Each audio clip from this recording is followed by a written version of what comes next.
big year for the local cannabis industry. It's changed an awful lot in the last 5, 6, 7 years, but it's still going strong now that everything's been all legalized, thanks to our outgoing Prime Minister. As of about, we just heard about 45 minutes ago, Prime Minister Trudeau has announced he is stepping down once the Liberals find a new leader, but it was under Prime Minister Trudeau that marijuana became. So we're checking in with our resident expert, 𝗖𝗶𝘁𝗵𝘁. She's been a consultant in the business for a long time, was a member of was part of the 𝗖𝗶𝘁 business back in the day.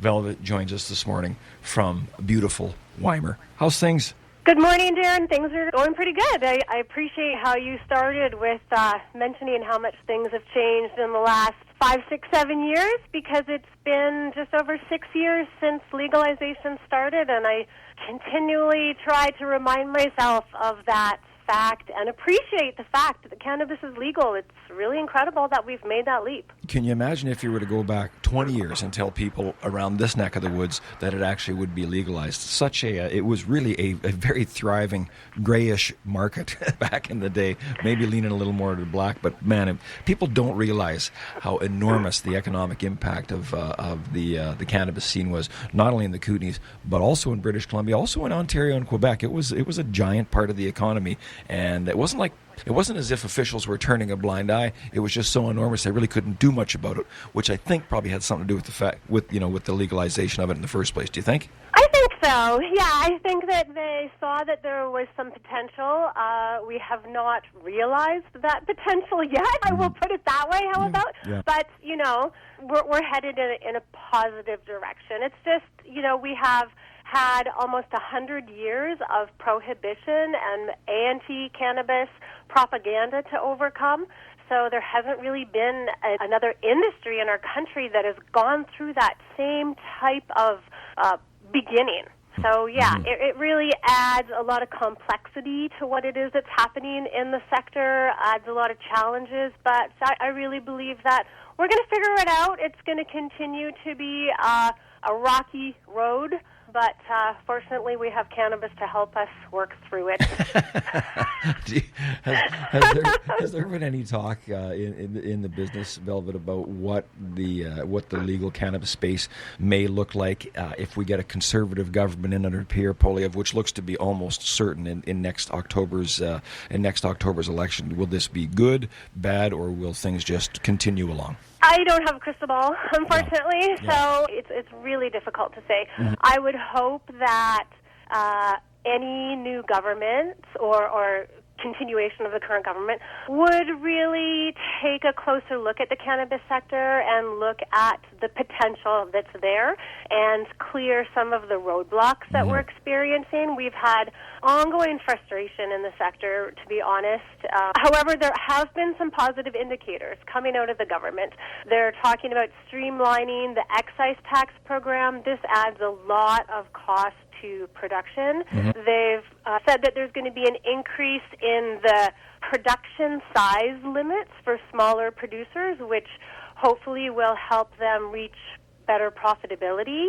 And there are some early indications of optimism regardless of the government that's in place. I think part of it is the fact that there's a lot of companies that are growing, they're learning how to be more effective as businesses. Many companies are under 3 years old, so going through normal growing pains, working on how to make sure they have a solid foundation and how to grow a successful company as the smoke clears, as the company ages and they're past the terrible 2s and tantrum 3-year-old of their company, they start to look around and find some peace in the chaos and really develop their company into something that is sustainable and profitable. Locally, there have been a number of companies that have gone through their terrible 2s and tantrum 3s, and things are moving pretty well. You talked a little bit about this in the business column for the Nelson Star. Who were some of the stars in 2024 in the local pot space? Woody Nelson, they've had a fantastic year. They are one of Reddit's most popular Canadian cannabis brands. If people aren't familiar with Reddit, it's a forum website that covers just about anything you could possibly think about, and there's a very proactive cannabis subreddit on Reddit. And so if people are interested in learning more about what we have available in BC, they can go to reddit.com and find the 𝗖𝗍𝐶ℎ subreddit, and they'll be able to find reviews on products that are carried in BC. So Woody Nelson is quite popular on Reddit for their Rainbow Driver vape concentrate. It's BC's most popular premium product. They also have another line called 𝗖𝗄𝐻𝗆, L-O-F-I, and that's their CBD dominant brand. So that is gaining popularity as well. 𝗖𝗄𝐵𝗁 and that crew are incredibly intelligent. If you've ever been by, you don't really realize what's going on in that building when you drive by on the North Shore. But having toured it a while ago, it's kind of like it's a cross between Cheech and Chong and NASA. It is next level, the technology. They're working with they're actually real local supporters too. They're working with a couple of local strains as well, are they not? They are. So here's kind of a fun thing about the cannabis industry, and I'm putting air quotes around the word fun. So when you have a cultivation license, that allows you to grow cannabis. However, it does not allow you to put cannabis in a bag for retail sale. You need a separate license for that. You need a processing license for that. And having a processing license isn't always in the capacity for some of our smaller producers, or maybe it's just not what they want to do. Right. So Woody Nelson has launched a brand called Country Club, and they are working with local craft growers like 𝗄𝗶𝘁𝗵, Kootenay Cultivar, Kootenay's Finest, JR Strain, Rocky Mountain Cannabis, to launch those products into the market through Woody Nelson's processing license. And they also do processing for other local brands like Sweetgrass and 𝗖𝗓𝗄𝗏. It's great to see them reaching out into the region and helping companies get to market. It's a challenging road to get to market. So however we can work together and support each other to get there, the better. You mentioned Sweetgrass. They're out in your neck of the woods. They're doing well too. Talk a bit about its and the business itself. Yeah, Sweetgrass is located near me out here in Weimar. They have a product called mint chocolate chip. This is a flower, and it won first place in Toronto's Karma Cup in October. They've been exporting to Germany and Australia. An interesting thing that's happening, going back to my earlier comment about the excise tax and profitability, is some of our companies are finding it's more profitable for them to export their products out of our country than it is to sell their products in our country. When you hear that, you realize something's not right here. So we have some of our best producing companies have actually decided their best road to profitability and to have a sustainable company is to export. However, Sweetgrass has also entered the Alberta market and the Quebec market this past year. They're dominating in BC as well. And again, they're another well-liked company on Reddit. And you mentioned that they won the Karma Cup, which is a pretty big deal, correct? It is, yeah, it's a big deal. And then going back as well to Woody Nelson, they won Best Flower and Best Vape at the Rosebud Bowl that was held this past August at Rosebud Farm near Selmo. We have quite a few award winners locally. We have excellent producers. Some of those have moved over from the illicit sector, now operating in the legal sector and bringing their wealth of knowledge and skills to support our local legal scene. And speaking of local, the post-secondary sector here is stepping into the cannabis space more. Do you know much? Can you tell us much about what Selkirk College's plan is? They've got a new 3-year project, I think, on the go up there. Do you know much about that?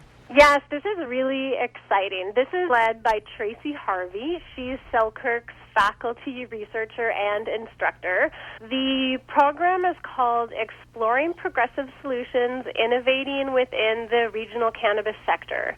This is a 3-year project that was funded by the College and Community Social Innovation Fund. It's really exciting in the cannabis industry when we can tap into these research opportunities and grants so that we can do more research within our own sector.